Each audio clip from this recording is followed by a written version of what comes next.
Ова се звуци од рајот за Дейвид Силверман. Поголем дел од животот го минав со флиперите, во играње или купување. Собирам флипери речиси 30 години.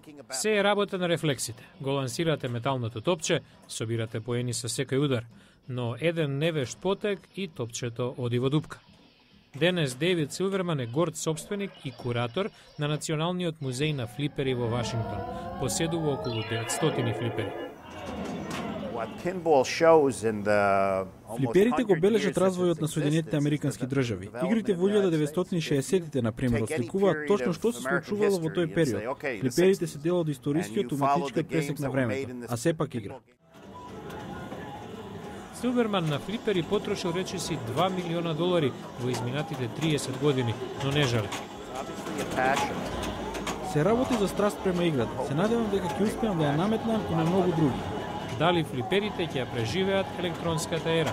Силверман е убеден дека дури и денешните Nintendo генерации не би се одвојували од флиперите, само доколку ја почувствуваат тридимензионалната волшебност на играта.